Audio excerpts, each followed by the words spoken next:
আমার কাজের ধরন কিছু আলাদা, আর আর আপনাদেরকে আমার কাজ ফলো করতে হবে। তার মানে আপনি এটা বলতে চাইছেন যে আজ থেকে আপনি আমাদের বস? না না, I don't like the word boss. Boss বলা উচিত হবে না।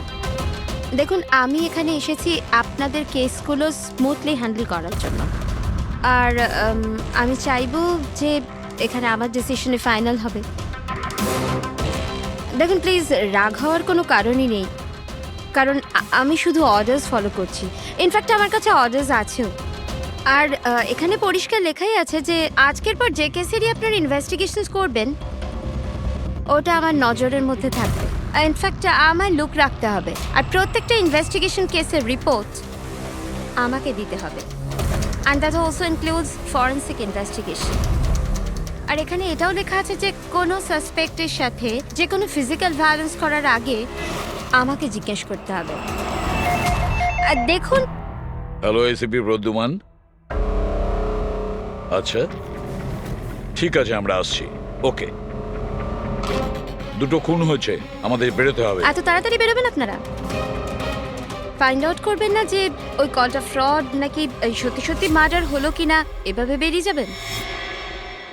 শীতল দেবী, আপনার কথা ভালো লেগেছে, কিন্তু ব্যাপারটা হলো দুটো খুন যেখানে হয়েছে আমাদের তাড়াতাড়ি সেখানে যেতে হবে। হ্যাঁ, আপনাকে সব রিপোর্ট আমরা পাঠিয়ে দেব। আপনাকে তো রিপোর্ট করতে হবে। Let's go.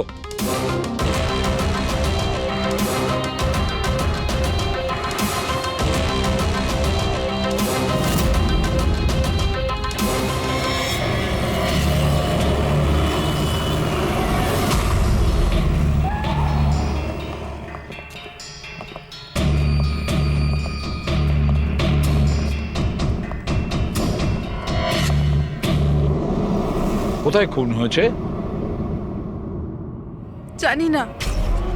জানো না? তার মানে আপনারাই ফোন করে বলেছিলেন যে খুন হয়েছে এখানে? দুটো খুন হয়েছে, তাই জন্যই আমি আপনাদের ডেকেছি। দুটো খুন হয়েছে, কিন্তু খুন কোথায় হয়েছে? লাশ দুটো কোথায়? জানি না স্যার, আমি শুধু শুনেছি। কি শুনেছো তুমি? চিৎকার চেঁচামেচির আওয়াজ? না, আমি সব কিছু শুনেছি, দেখেওছি, কিন্তু আমি ওখানে ছিলাম না। স্যার, ও কোনো বাজে স্বপ্ন দেখেছে তাই এই সব কথাবার্তা দেখুন বলছে। ম্যাডাম, স্বপ্ন নয়, আমি খুন হতে দেখেছি। কবে, কখন, কোথায় সেটা আমি জানি না, কারণ আমি ওখানে ছিলামই না। যখন আপনি ওখানে ছিলেনই না, তাহলে আপনি এই খুন হতে দেখলেন কি করে? এই টিউনের মাধ্যমে।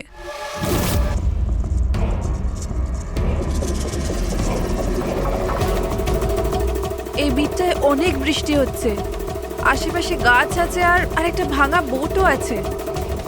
এই এই ড্রামটায় কেউ এই লোকটাকে টেনে নিয়ে যাচ্ছে, আর এই বিটটাতে ওই ওই লোকটা ওকে পাথর দিয়ে মাথায় মারছে। আচ্ছা, তুমি ওদেরকে খুন হতে দেখেছো মিউজিকের পার্ট শুনে? এটা হয়নি তো যে এগুলো তোমার শুনে কিছু ভেবেছো, আন্দাজ করেছো? স্যার, আমি গেস করিনি। এই মিউজিক আমি দেখতে পাচ্ছি। কিন্তু মিউজিকে খুন হতে দেখা কিভাবে সম্ভব? ম্যাম, অনন্যার শরীর খারাপ তাই এরকম কথা বলছে। আপনি কে? স্যার, আমার নাম লতা, আমি এখানকার ম্যাট্রন। আমি ওকে ছোটবেলা থেকে চিনি, যখন থেকে ও অরফেনেজে এসেছে। কি অসুখ হয়েছে অনন্যার? স্যার, ওর সিনেস্থেসিয়া আছে। সেনেথেসিয়া? ম্যাম, একটা কন্ডিশন আছে। নর্মাল কন্ডিশনের মানুষরা মিউজিক শুনতে পায়, কিন্তু এই কন্ডিশনে মানুষ মিউজিক শুনতে শুনতে ভিজুয়ালও দেখতে পায়, আর মিউজিক শুনতে শুনতে ভিডিওর মতো দেখতে পায়। আপনি তার মানে বলতে চাইছেন যে অনন্যা সাউন্ড দেখতে পায়? Yes sir. কি করে? আপনি চোখ বন্ধ করুন আর ইমাজিন করুন ড্রাম বিট শুনতে পাচ্ছেন। নিন, কল্পনা করছি। আপনি কি দেখতে পাচ্ছেন? ড্রাম বিটের আওয়াজ শুনতে পাচ্ছি, কিন্তু আমি কিছু দেখতে পাচ্ছি না। এটা নর্মাল কন্ডিশনে হয়, কিন্তু সিনেস্থেসিয়াতে মানুষ মিউজিকের সাথে নিশ্চয়ই কিছু না কিছু দেখতে পায়। যেমন কিছু মানুষদের দেখতে পায়, রং দেখতে পায়, বা যে কোনো কিছু দেখতে পায়। তার মানে এই মিউজিকের পার্ট শুনে তুমি ওই খুন দুটো হতে দেখেছো? হ্যাঁ। আমার মনে হচ্ছে যে অনন্যা মিউজিক শুনে যেটা দেখছে ওটা আসলে নেই। ও ওটাকে ভিজুয়ালাইজ করছে, যেমন আমরা স্বপ্নে দেখি। কিন্তু স্বপ্নতে যেটা আমরা দেখি সেটা ভিজুয়ালাইজ করি, কিন্তু সেটা সত্যিকারের হয় না। স্যার না, স্যার আমি যেটা দেখছি সেটাই বাস্তব। যেটা আমি দেখছি সেটা খুব ভয়ঙ্কর, যেন আমি টিভিতে কাউকে মার্ডার হয়ে যেতে দেখছি। আর দুটো আলাদা আলাদা মিউজিকে দুটো আলাদা আলাদা খুন হচ্ছে, একটা পাথর দিয়ে হচ্ছে আর একটা ক্রোবার দিয়ে। আচ্ছা, আর একটা খুনের ব্যাপারে তুমি কিছু বলতে পারবে? খুনটা কোথায় হয়েছে, তার আশেপাশে কোথায় কি ছিল, খুনি কে, কি করছিল?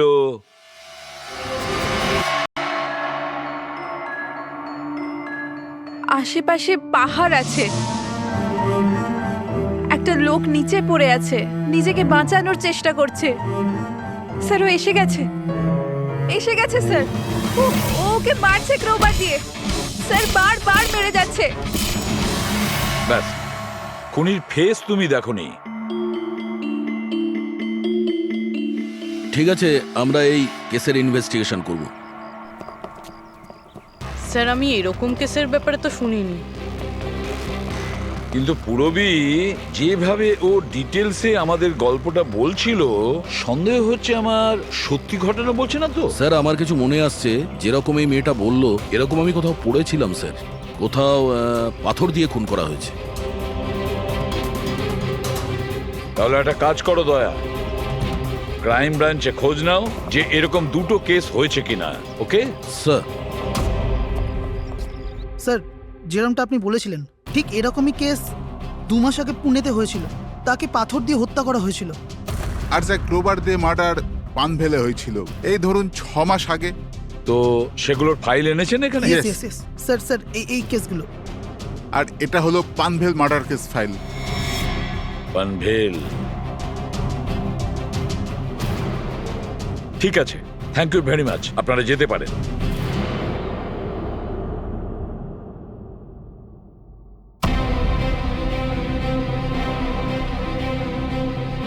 আমি খুন হতে দেখেছি, আশেপাশে গাছ আছে আর একটা ভাঙা বোটও আছে। যেটা ভিজুয়ালে দেখেছিল সেটা একদম হুবহু ওই রকম স্যার। তার মানে ও যা বলছে তার সঙ্গে মিলে যাচ্ছে। অদ্ভুত ব্যাপার স্যার, এই দুটো ঘটনার কথা আজ মিউজিক শুনে অনন্যা ভিজুয়ালাইজ করেছেন, কিন্তু এই দুর্ঘটনা দুটো, একটা 6 মাস আগে আর আরেকটা তো 2 মাস আগে হয়েছে। এটি কিভাবে সম্ভব? যে মেয়েটা এই ক্রাইম সিনে ছিলই না, সে সব কিছু ভিজুয়ালাইজ কি করে করলো? আমি মানি না। আর বাই দ্য ওয়ে, এই সিনেস্থেসিয়া কি? আসলে এটা বোঝানো খুব কঠিন, কিন্তু আমি চেষ্টা করছি বোঝানোর।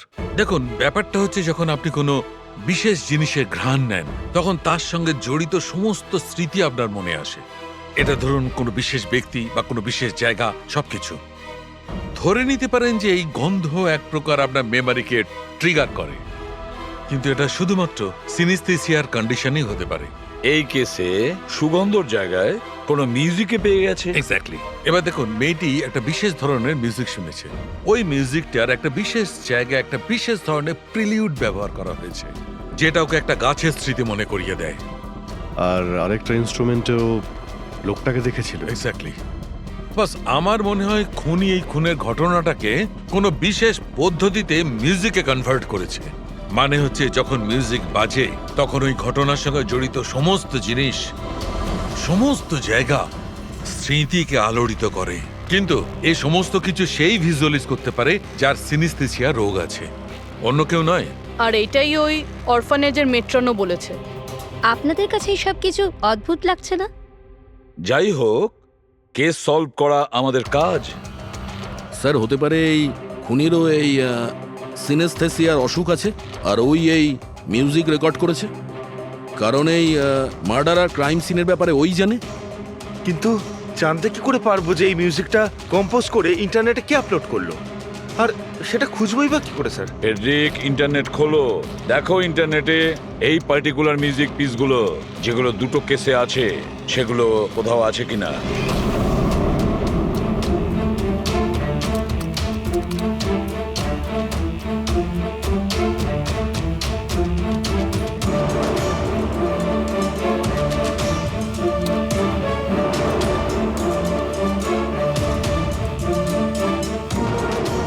স্যার, স্যার পেয়ে গেছি। স্যার দুটো টিউনই একই গানের একটা ইন্ডিয়ান টিম বানিয়েছে। ডেকে নাও ওই ব্যান্ডের লোকেদের। Okay sir. ওকে, আপনারা আপনাদের ইনভেস্টিগেশন করতে থাকুন, আমি একটা অন্য কাজ সেরে আসছি।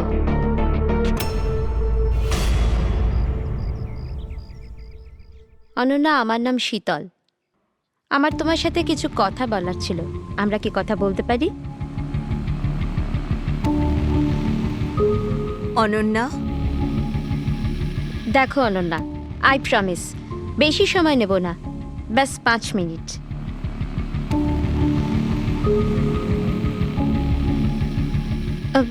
ও কিছু বলছে না কেন? ম্যাম ওই খুব ভয় পেয়ে আছে। ওই ঘটনাটা ওর মাথায় খুব প্রভাব ফেলেছে। ও নর্মাল হতে কিছুটা সময় লাগবে। ওকে। আমার অনন্যার ব্যাপারে এখানে লোকের সাথে কিছু কথা বলতে হবে, পসিবল? হ্যাঁ প্লিজ। মিউজিক টিউন থেকে খুন, এটা কিভাবে সম্ভব স্যার? পসিবল আছে। সিনেস্থেসিয়ার একজন পেশেন্ট তোমার এই মিউজিক পিস শুনে একটা খুনের ব্যাপারে ভিজুয়ালাইজ করেছে, বুঝেছো? তোমার ওই মিউজিক পিসে কোনো খুনের রহস্য লুকিয়ে আছে। আর আমাদের মনে হচ্ছে খুনি সেই যে এই টিউন বানিয়েছে। আমরা খুন করিনি। আর আর সত্যিটাই হলো যে এই টিউন আমরা কম্পোজই করিনি। এই টিউন আমরা ফ্রি সাইট থেকে ডাউনলোড করেছিলাম। কোন সাইট থেকে ডাউনলোড করেছিলে দেখাও। দেখুন স্যার, এই দেখুন স্যার। স্যার এই টিউনটা আমাদের পছন্দ হয় তাই ডাউনলোড করে আমরা গানে দিয়ে দিই। কে আপলোড করেছিল এই টিউনটা? স্যার এটা অজ্ঞাত, অ্যানোনিমাস। অজ্ঞাত? আমাদের সেই অজ্ঞাতকে খুঁজতে হবে। ম্যাম ও আমাদের স্টাফ। ও হলো পূজা, ও হলো রমেশ, ও আরতি।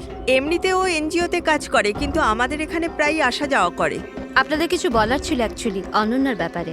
আপনারা কি অনন্যার ব্যাপারে কিছু বলতে পারেন আমার? যেমন ও কোথা থেকে এসেছিল, কবে এসেছিল, আর ওভারঅল অরফানেজে অনন্যার ব্যবহার কেমন? অনন্যা খুবই অদ্ভুত মেয়ে, সব সময় যেন ডিস্টার্ব থাকে।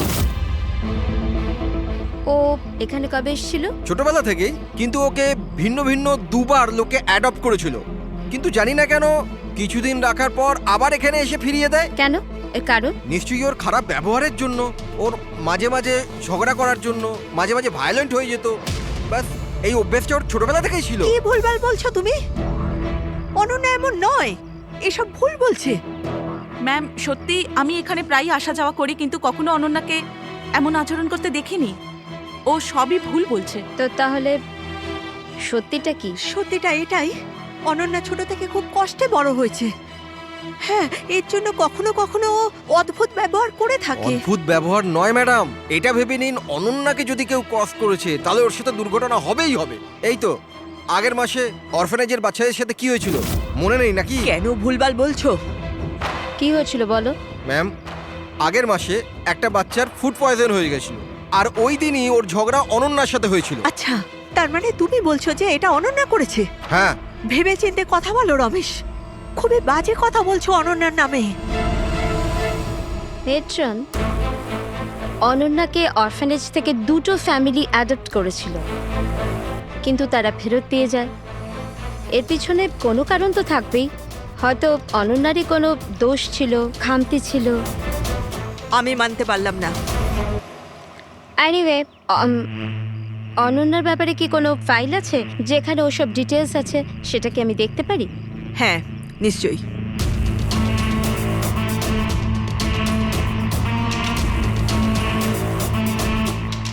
এই নিন। Thank you.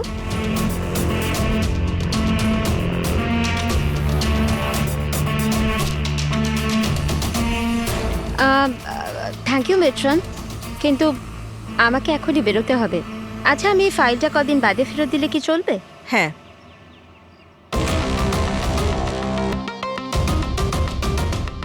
হ্যালো, আমাকে যাদের সিনেস্থেসিয়া আছে না, ওনাদের সাথে দেখা করার আছে, আর ওদের ব্যাপারে কিছু জানার আছে। এই 3 জনের সিনেস্থেসিয়া আছে। 1 মিনিট, আপনাদের কিছু দেখাতে চাই আমি।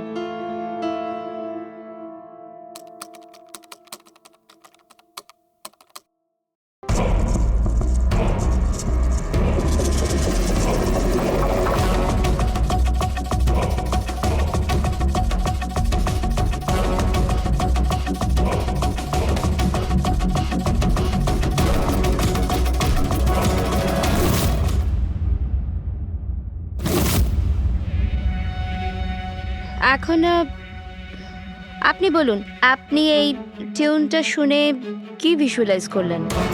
ম্যাম, আমি একটা বড় ঘাস ভর্তি মাঠ দেখলাম, সেখানে গরু ঘাস খাচ্ছিল আর সূর্য পরিষ্কার দেখা যাচ্ছিল। আমি একটা নদী দেখলাম, ওখানে নৌকো ছিল, আর আমি দেখলাম কিছুজন আগুন জ্বালিয়ে বসেছিল। ইন্টারেস্টিং। চলুন আপনাদের মধ্যে আপনি বলুন, আপনি কি দেখলেন? শহর শহর দেখেছি আমি, ওই ভিড়ভাট্টার জায়গা আর উঁচু উঁচু বিল্ডিং, আর ওগুলোর উপর বিজ্ঞাপনের লাইট লাগানো। ইন্টারেস্টিং। 3 different interpretations. ভালোই হলো, আপনারা দেখলেনও আর নিজেদের কানে শুনলেনও। 3 জন যাদের সিনেস্থেশিয়া আছে তারা একই টিউন শুনেছিল, কিন্তু 3টে আলাদা ভিজুয়ালস দেখলো। আর ওই মিউজিক শুনে খুন হতে দেখেছে। এক্স্যাক্টলি। দুনিয়াতে একজনই মানুষ আছে যে এই মিউজিক টিউনটাকে খুন দিয়ে ইন্টারপ্রেট করেছে। কে? খুনি নিজেই। আর ওই খুনি আর কেউ নয়, অনন্যা। হোয়াট? এটা আপনি কি বলছেন? ওই মেয়েটা নির্দোষ? দেখুন এসিপি স্যার, কেস প্রমাণ দিয়ে সলভ করা হয়, ভাবনা দিয়ে নয়। আর আমি ভাবনায় বয়ে যাওয়ার ভুল করিনি। আমি অরফানেজে গিয়েছিলাম, আর ওখানে গিয়ে জানতে পারলাম যে অনন্যাকে 2টো ফ্যামিলি অ্যাডাপ্ট করেছিল। কিন্তু ব্যাস কদিন পরেই 2টো ফ্যামিলি অনন্যাকে অরফানেজে দিয়ে গিয়েছিল। আর ওই 2জন লোক ওখানেই ছিল যাদের মার্ডার হয়েছিল আর যারা অনন্যাকে অ্যাডাপ্ট করেছিল। আমি অনন্যাকে অ্যারেস্ট করেছি আর ওকে নাবালক আদালতে পেশ করার ব্যবস্থা করেছি। আপনি আমাদেরকে না বলে, না জিজ্ঞেস করে ওকে অ্যারেস্ট করেন কি করে? I don't need your permission ACP sir. আপনাকে বলার প্রয়োজন ছিল না। ও খুনি আর ওকে শাস্তি পেতেই হবে। আপনি ওই ক্রাইম সিনের ফটো আর পোস্টমর্টম রিপোর্ট দেখেছেন? অফকোর্স দেখেছি। তো হয়তো ভালো করে আপনি দেখেননি, না হলে ওকে আপনি অ্যারেস্ট করতেন না।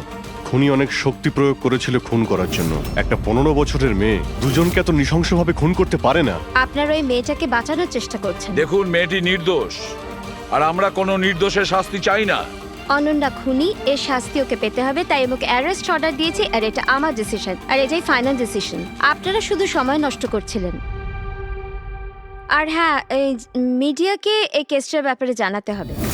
আপনারা প্লিজ মিডিয়াকে জানিয়ে দেবেন যে কেসটা সলভ হয়ে গেছে।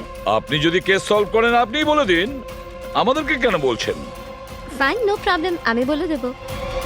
কিন্তু এটা আপনারা আমার ওয়ার্নিং ভেবে নিতে পারেন, নয়তো আশা করছি এরপর থেকে আমার সমস্ত কথা আপনারা শুনবেন।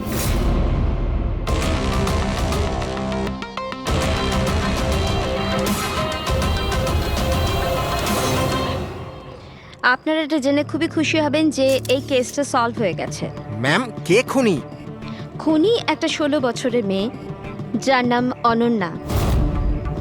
বেশ কিছুদিন ধরেও আমাদের সবাইকে বোকা বানিয়ে দিব্যি ঘুরছিল, কিন্তু আমি ওকে অ্যারেস্ট করে নিয়েছি। ম্যাম, এই কেসটা অনেক পুরনো না? হ্যাঁ, এই কেস বেশ পুরনো ছিল। ইনফ্যাক্ট বেশ কিছুদিন ধরে ওটা ক্রাইম ব্রাঞ্চের খরচের খাতায় পড়েছিল, কিন্তু সিআইডি যখনই টেক ওভার করলো 24 ঘন্টায় কেস সলভ। তো ম্যাম, আপনিও সিআইডির একজন? আগে হ্যাঁ, আমি আজই সিআইডি টিম জয়েন করেছি অ্যাজ দ্য সুপারভাইজার। আর জয়েন করতেই একদিনে কেস সলভ হয়ে গেল। যদি এই কেস অনেক সময় থেকে ঠান্ডা হয়েছিল, সিআইডি তাহলে কেন টেক ওভার করেনি এটাকে? কারণ এই টিমে আগে আমি ছিলাম না, এই জন্যে। কিন্তু ম্যাম, অন্য অনেকে তো ছিল টিমে। হ্যাঁ, এনারা প্রায় 20 বছর ধরে আছেন আর মামলা তদন্ত করতেই থাকেন। কিন্তু আসলে ওনারা কখনো কখনো ভাবুক হয়ে যান। আর কোনো কেসে ভাবুক হওয়া মানে ইনভেস্টিগেশন থেমে যায়।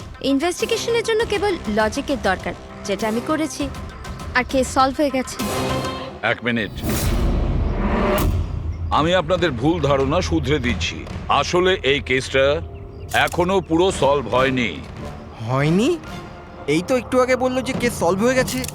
স্যার, এই কেসে আর কি বেঁচে আছে? খুনি তো ধরা পড়ে গেছে। একদমই না, খুনিকে আমরা এখনো ধরতে পারিনি। কিন্তু ম্যাডাম তো বলছেন যে খুনি ওই মেয়েটাই। এরকম ম্যাডামের মনে হচ্ছে। আমাদের ইনভেস্টিগেশনের হিসেবে হয়তো ওই মেয়েটা নির্দোষ। স্যার, তাহলে আসল খুনি কে? ইনভেস্টিগেশন চলছে, খুব তাড়াতাড়ি আপনাদের সামনে সত্যিটা চলে আসবে। I am sorry, no more questions.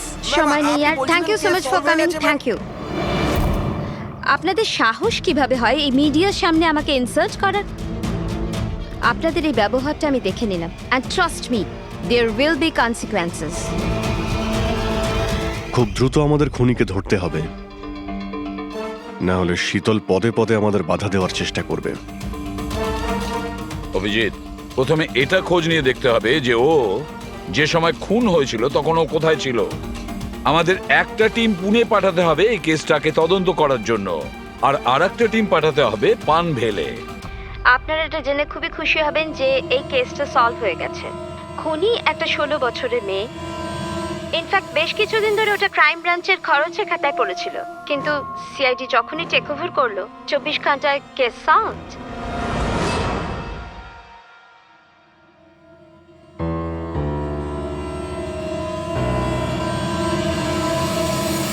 দেখুন, 23শে ফেব্রুয়ারি বিকেল 4টে থেকে 7টার সময় অনন্যা কোথায় ছিল?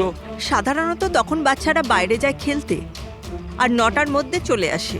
আচ্ছা, অনন্যা অরফানেজ গিয়েছিল না বাইরে? না স্যার, অনন্যা এখানেই ছিল আর কোথাও যায়নি। এটা আপনি এত জোর গলায় কি করে বলছেন? এর জন্যই বলছি, কারণ আমার অনুমতি ছাড়া কোনো বাচ্চা বাইরে যেতে পারে না। কিন্তু কখনো কখনো অনন্যা কয়েক ঘন্টার জন্য অরফানেজ থেকে উধাও হয়ে যেত, এটাও তো বলো ওনাদের। স্যার, ও মিথ্যে বলছে। ও অনন্যাকে হিংসে করে। আমি কেন অনন্যাকে হিংসে করব? তাহলে ওকে বদনাম কেন করছো?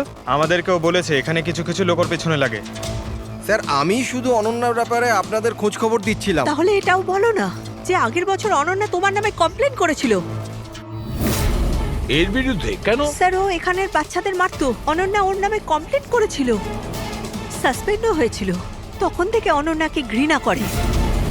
এখানের বাচ্চাদের মারতো। অনন্যা ওর নামে কমপ্লেন করেছিল, সাসপেন্ডও হয়েছিল।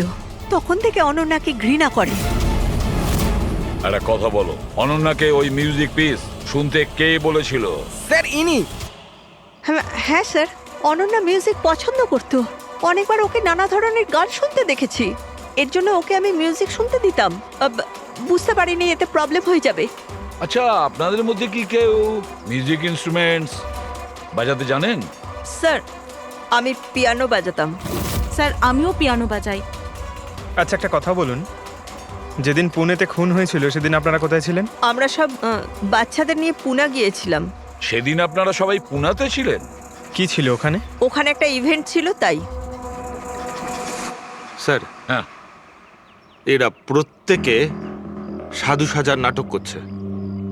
একটা কাজ করি আমরা, এদের প্রত্যেকের কম্পিউটার চেক করো, দেখো কে এই মিউজিক পিস বানিয়েছে আর আপলোড করেছিল। কারণ যে এই মিউজিক পিস বানিয়ে আপলোড করেছে না, সেই খুনি হতে পারে।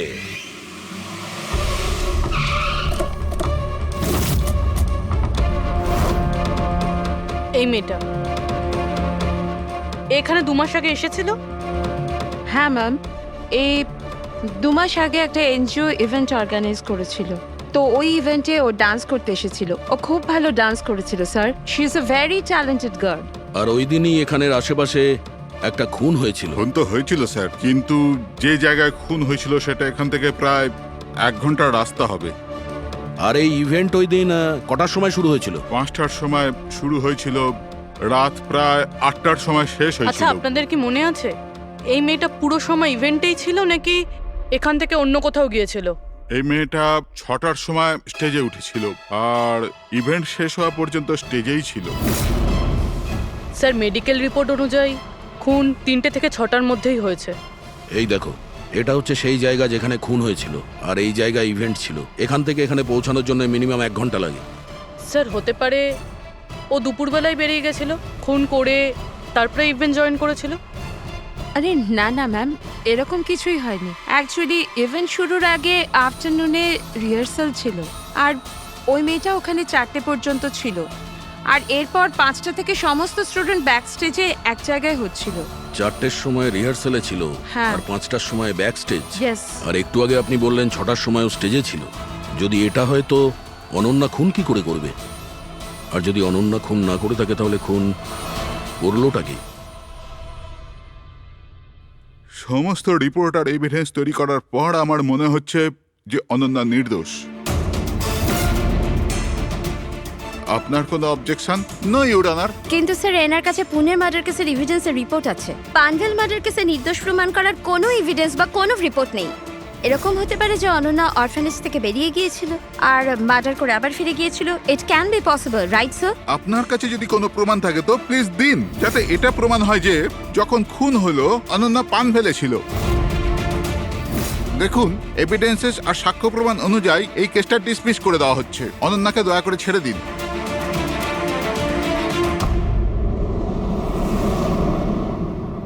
শাহরুখে কি জানতে পারলে? হ্যাঁ বস, বস ধরে নাও এই কেসটা সলভ হয়ে গেছে। শীতল আমাদের ডেমনস্ট্রেট করে দেখিয়েছিল যে সিনিস্থেসিয়ার দুটো আলাদা আলাদা রোগী একই ধরনের মিউজিক শোনার পরে আলাদা আলাদা ইন্টারপ্রিট করে থাকে। হ্যাঁ বস, আমি আমার বন্ধুর থেকে সবকিছু জেনেছি, যে এই ব্যাপারে এক্সপার্ট। ও আমাকে অন্য কথা বলল। নতুন কি আপনি জানতে পেরেছেন? এমন দুজন ব্যক্তি যারা সিনিস্থেসিয়ারই পেশেন্ট, এক ধরনের মিউজিক শোনার পরেও একই ধরনের রিয়াক্ট করে। এটা কিভাবে হতে পারে স্যার? হতেই পারে পুরবি, যদি দুজন রোগীর মধ্যে রক্তের সম্পর্ক থাকে তাহলে হতে পারে।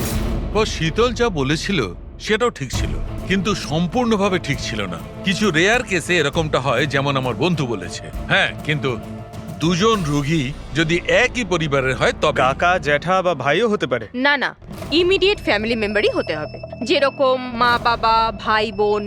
তা কেন? সেটা এই কারণে ফ্রেডি, কারণ এটা একটা জেনেটিক অসুখ। বাস মেডিকেল জার্নাল থেকে আমি এরকম কিছু আর্টিকেল বার করছি, এসব তোমাকে দেখাচ্ছি। আরো কেউ আছে যে অনন্যার মতো ওই দুটো মিউজিক পিসের ওপর একই ভিজুয়াল দেখতে পায়, যেটা অনন্যাও দেখে? আমি আপনাদের কি করে ধন্যবাদ জানাবো? আপনারা আমায় জেল যাওয়া থেকে বাঁচালেন। আমরা শুধুমাত্র সেটাই করেছি যেটা আমাদের ডিউটি, অপরাধীদের জেলের ভেতরে আর নিরপরাধীদের মুক্তি। কিন্তু আসামিটা কে? তোমার কোনো আত্মীয়। আমার ফ্যামিলি মেম্বার? হ্যাঁ অনন্যা, কারণ তোমার কাছে যে ধরনের ভিজুয়ালস এসছে সেই ধরনের ভিজুয়ালস তার কাছেই যেতে পারে যার সঙ্গে তোমার রক্তের সম্পর্ক আছে, আর সেই এই ধরনের মিউজিক বানিয়েছে। কিন্তু স্যার, আমার ফ্যামিলি মেম্বার কি করে হতে পারে? আমি তো অনাথ, না? আছে কেউ যাকে তুমি চেনো না? তাহলে জানতেও চাই না। ছোট থেকে আমার স্বপ্ন ছিল যে আমার পরিবারের সবাই আসবে আর আমায় এসে নিয়ে যাবে, আমরা একসাথে আনন্দে থাকবো। আর আপনারা বলছেন ও কোনো খুনি? আমরা তোমাকে শুধু সেটাই বলছি যেটা সত্যি। অনন্যার নামের প্যাকেজ এসেছে, দরজার বাইরে রাখা ছিল।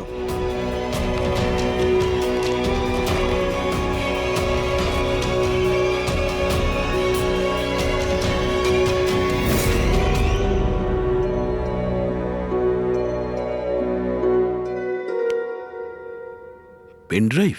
পঙ্কজ,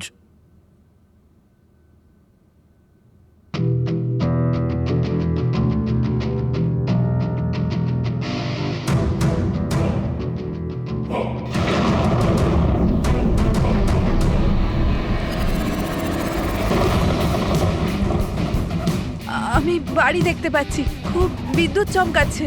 কোনো মহিলা বাড়ির মধ্যে দৌড়াদৌড়ি করছে আর একটা দোলনাও আছে বাইরে। কে ওই মহিলার পিছনে ক্রোবার নিয়ে দৌড়চ্ছে? আর কি? ওই মহিলাকে ক্রোবার দিয়ে মারছে।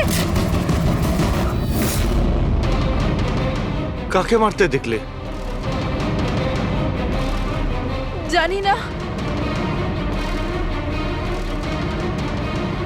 স্যার, এটা তো একটা চিঠিও আছে। আনিয়া, এটা তোমার ভবিষ্যৎ। তুমি যা দেখেছো তোমার সাথে তাই হবে, এটাকে কেউ আটকাতে পারবে না। এই মিউজিকের সাথে অনন্যা যেটা দেখেছে, কেউ ওই মহিলাকে মারতে চলেছে। আর একটা বাড়ি আছে, বাড়ির সামনে বিদ্যুৎ চমকাচ্ছে আর আর দোলনা আছে। আর স্যার, খুনি খুন ক্রোবার দিয়ে করে। এতদিন আমরা ভাবতাম খুনি আগে খুন করে তারপরে মিউজিক বানায়, কিন্তু এখানে তো উল্টো। প্রথমে খুনি মার্ডার প্ল্যান করে, তারপরে মিউজিক বানায়, আর তারপরে মিউজিক অনুযায়ী খুন করে। আমি মরতে চাই না, প্লিজ আমায় বাঁচিয়ে নিন। অনন্যা, ঘাবড়িও না। তোমার কিচ্ছু হবে না, আমরা আছি না তোমার সাথে। সবার আগে ওই খুনিকে খুঁজতে হবে, যে কোনো ভাবেই হোক। কিন্তু যদি খুনি ওর পরিবারেরই একজন হয় তাহলে খুঁজবো কি করে?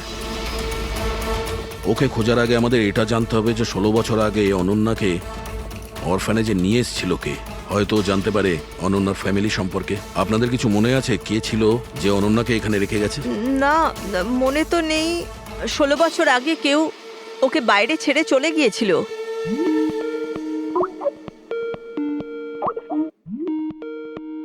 শীতল ম্যাডামের ফোন, ভিডিও কল করছে। হ্যালো, আমি বাস এটাই বলার জন্য ফোন করলাম যে ওই মেয়েটাই খুনি। সময় নষ্ট করবেন না আপনারা, প্লিজ ওকে গ্রেপ্তার করুন। শীতল ম্যাডাম, কোর্ট তার সিদ্ধান্ত জানিয়ে দিয়েছে। আর কোর্টের কি সিদ্ধান্ত সেটা আপনিও শুনেছেন। এই কোর্টের চক্করে আপনারা সময় নষ্ট করছেন। প্লিজ, আপনারা ভুল আর আপনাদের এটা মেনে নিতেই হবে। স্যার, স্যার এটা সেই বাড়ি। ওই বাড়ি? কোন বাড়ি? আমি এই মাত্র যেটা দেখলাম, ওই যেখানে খুন হতে চলেছে, ওই ওই গাছ দোলনা, এটাই ছিল স্যার। কোন জায়গার কথা বলছে মেয়েটা? শীতল ম্যাডাম, এখন আপনি কোথায় আছেন? আমি এখন আমার বাড়ির বাইরে। আর কোথায় থাকবো? আপনার প্রাণের সংশয় আছে। কি বলছেন আপনি অফিসার? আমার প্রাণ বিপদে আমাকে কে মারবে? দেখুন শীতল ম্যাডাম, উনি আপনাকে মারার জন্য মিউজিক কম্পোজ করেছে, যেটাও আমাদের পাঠিয়েছে। আর ওই মিউজিকের হিসাবে আপনার ঘরের কি লোকেশন। বাচ্চাদের মতো কথা বলছেন অফিসার? আমাকে ভয় পাওয়ানোর জন্য সব করছেন না, আর আমি ভয় পাচ্ছি না। আর আমাকে সব বলছেন আপনাদের কেসের পথে আমি বাধা টানি। শীতল ম্যাডাম, এই ব্যাপারে আমরা পরেও কথা বলতে পারবো। আমার কথা মন দিয়ে শুনুন। আপনি ইমিডিয়েট বাড়ির ভেতরে যান আর দরজা জানলা সব বন্ধ করুন। আর আমরা যতক্ষণ না ওখানে পৌঁছই আপনি কারোর কথায় দরজা খুলবেন না। মানে? আমি আপনাকে পরে বোঝাবো। এখন আমি আপনাকে যেটা বললাম সেটা করুন।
কে তুমি? তুমি আমার উপর আক্রমণ করছো কেন? তুমি জানো না এর ফল কি হবে। আমি তোমাকে ছাড়বো না। আমার কাছ থেকে বেঁচে তুমি পালাতে পারবে না। কে তুমি? এই দাঁড়া। আমাকে ওকে স্যার।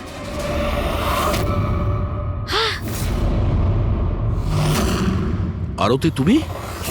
স্যার, আমিও পিয়ানো বাজাই। শীতল ম্যাডাম, আমরা আপনাকে আগেও বলেছিলাম অনন্যা খুনি নয়।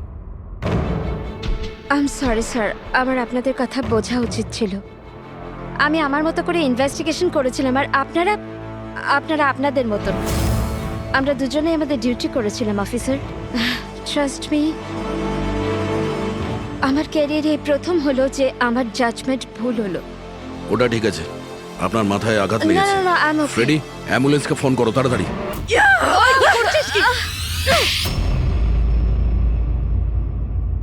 শীতল ম্যাডামের ওপর হামলা করেছো কেন তুমি? আমার মেয়েকে বাঁচানোর জন্য।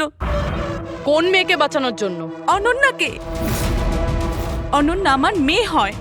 শীতল তাকে জেলে পাঠাতে চলেছিল। এই জন্য আমি ওকে শিক্ষা দিতে চেয়েছিলাম। আর খুন কেন করেছো? 17 বছর আগে যখন আমি প্রেগনেন্ট ছিলাম আমার স্বামী আমাকে মানসিক হসপিটালে পৌঁছে দিয়েছিল, কারণ আমি মানসিকভাবে অসুস্থ ছিলাম। ওখানে আমি 15 বছর ছিলাম। কিন্তু কিন্তু কি? কিন্তু আমার স্বামী আমার মমতার গলা টিপে দিয়েছিল। কি করে? অনন্যা ওখানেই জন্মেছিল, কিন্তু ওকে আমার কাছ থেকে ছিনিয়ে নিয়েছিল। 15 বছর পর আমি বাইরে এলাম, তখন আমি জানতে পেরেছিলাম যে আমার স্বামী মারা গেছে, কিন্তু অনন্যা কোথায় আছে আমি জানতাম না। ও বেঁচে আছে কি নেই সেটাও আমি জানতাম না। আমি অনেক অরফানেজে ওকে খোঁজার চেষ্টা করেছিলাম, ওকে কোথাও পেলাম না। ওর ব্যাপারে কি করে জানতে পারলেন আপনি? 6 মাস আগে যখন আমি এই অরফানেজে এলাম, তখন আমি অনন্যার কেস ফাইল পেলাম। আমি জানতে পারলাম যে অনন্যাকে 2 জন মানুষ অ্যাডপ্ট করেছে, আর তারপর ওকে ফেরত পাঠিয়ে দিল। কিন্তু যখনই আমি জানতে পারলাম যে অনন্যার সিনেস্থেসিয়া আছে আর ও সব দেখতে পাচ্ছে যেটা আমি মিউজিকে প্ল্যান করেছিলাম, তখনই আমি রিয়েলাইজ করলাম যে অনন্যা আমারই মেয়ে। এই জন্য আমি 2 জনকে খুন করে দিলাম। আমি ওই মানুষগুলোকে ঘেন্না করি যারা অনাথ বাচ্চাকে অ্যাডপ্ট করার পরেও তাদের ফিরিয়ে দিয়ে যায়। আমি অনন্যাকে সবকিছু বলে দিতে চেয়েছিলাম, কিন্তু আপনাদের অনুসন্ধানের ফলে আমি থেমে গেলাম, কেননা আমার মনে হলো যে আপনারা অনন্যাকে সন্দেহ করবেন। এই জন্য আমি চিঠি পাঠিয়ে আপনাদের মন অন্যদিকে ফিরিয়ে দেওয়ার চেষ্টা করেছিলাম, কিন্তু আপনারা আমার প্ল্যানকে ভেস্তে দিলেন। যে মেয়েকে পাওয়ার জন্য তুমি 2টো জীবন নিয়েছো, এখন সারা জীবন ওই মেয়ের থেকে দূরে থাকতে হবে তোমায়, জেলের ভেতরে, কাল কোঠরিতে।